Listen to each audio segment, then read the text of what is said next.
So you want to have a conversation with someone, with a loved one, a neighbour, a friend, a colleague, family member, about quitting smoking. Here's how not to begin that conversation.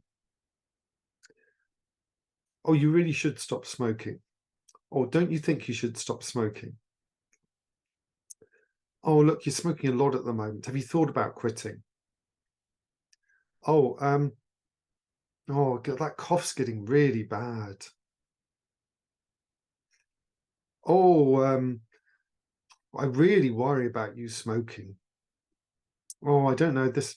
You seem to be smoking a lot at the moment. Any of these gambits are basically laden with judgment and concern and a very clear meta message, a very clear sort of inference that that person should be quitting smoking. And here's the thing, we don't like being told what to do. All right. I remember, a while back being with somebody who their whole way of, their whole demeanor was, I know best. And so they would be there with other people.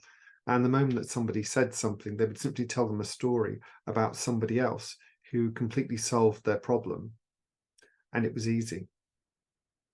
And they couldn't, and it was a very, very obvious pattern. And what it did was it just completely I could see people just switching off around this particular person, all right, because they could tell that person was just simply trying to say, well, if they can do this, you can do it.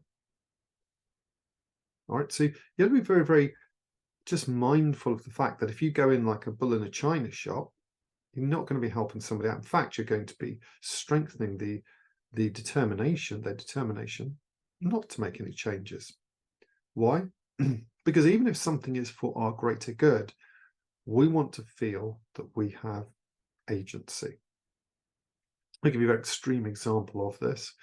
And I don't have the reference this, and I just remember hearing it as a sort of anecdotal thing. So hopefully it's just an anecdote. But it was years ago in care homes. They wanted to see the effect of having people having agency to be able to do things, and they in this story, so it goes, the folk had plants, and these old folk had plants, and they were looking after them. The plants were either taken away from them or somebody else then came in and took over. So now they lost their ability to do that and nurture the plants themselves. And according to this story, those folk died quicker and had more health complications because of that. And that makes total sense. And like I say, it's a pretty extreme story. And by the way, there are other ones that are there are many versions of that definitely are referenced in the research literature. But what's interesting about this is we do know that when somebody has their agency taken away, however small, let's say somebody's in an office environment, they've had a certain privilege for a while and that's taken away for no reason, then that person feels it has an impact on them. They feel resentful, they feel taken advantage of, they feel like their ability to choose, their freedom basically has been taken away. And you do not want to be one of those people. All right. Now, you may naturally have evolved those bad habits. If you've evolved those bad habits, then come and book a session with me and we'll cure you of those. But really, you can do this yourself. All right. So you have to quit any bad habits of wanting to go around and change other people. All right. Because other people have the right to live their lives and do things the way that they want. Sure, the things other people do affect others. All right. But so do the way that we ask questions and interact with other people make a difference in other people. So if we want others to change, then best start by changing ourselves first. All right. So the way to do this is to understand that the conversations that you have with people are either going to irk them and piss them off and cause defenses to come up or antagonize them, or you're going to help them engage in reflective conversations. Now, over a period of time, when when the trajectory is set towards, oh, enough is enough, you know, I really want to quit, just look to my life and enough is enough. At that point, absolutely fine, you know, give them my number, put them towards the videos, give them my a link so they can book a session and come and see me, or whoever they want to go and work with. That's the point, to sort of jump on it, and you can help them to change. But that you'll never get to that point if all your conversations antagonize people. All right. And let me tell you, I would say on balance, most people don't know how to begin conversations, particularly like this, without antagonizing folk. And in fact, with other areas as well, they think that they know better. They think that their worldly wisdom is going to suddenly be listened to and appreciated and taken on board. But let me ask you this: if you've ever had children, you know how much of your worldly wisdom is appreciated. And if you look back on your life, how many times does going up to somebody and just telling them how they should be doing things differently really make a difference? All right. By and large, it doesn't. Okay. In fact, almost never does it work. And even if it does work, it's going to be laden with resentment. Okay.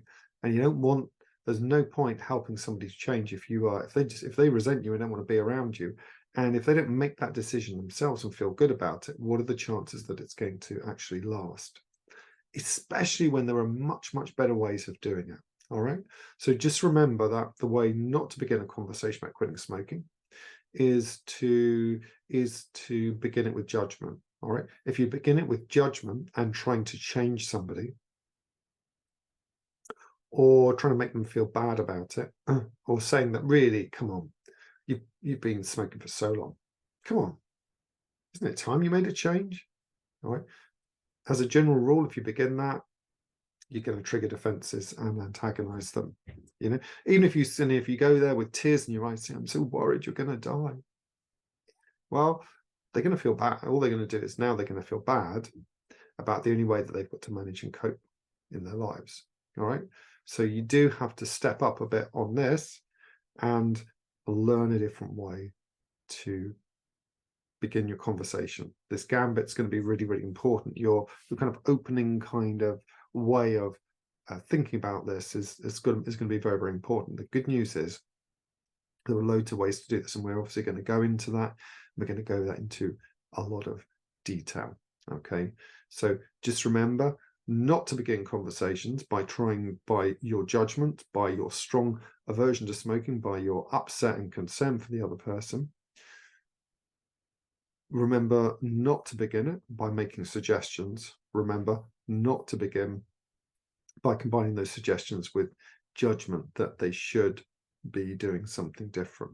Okay. And if you begin your conversations by not doing that, you will avoid the initial traps, the initial, shall we say, landmines that will blow up any opportunity for transformation. And then we can get into the nitty-gritty of how to begin a conversation about quitting smoking.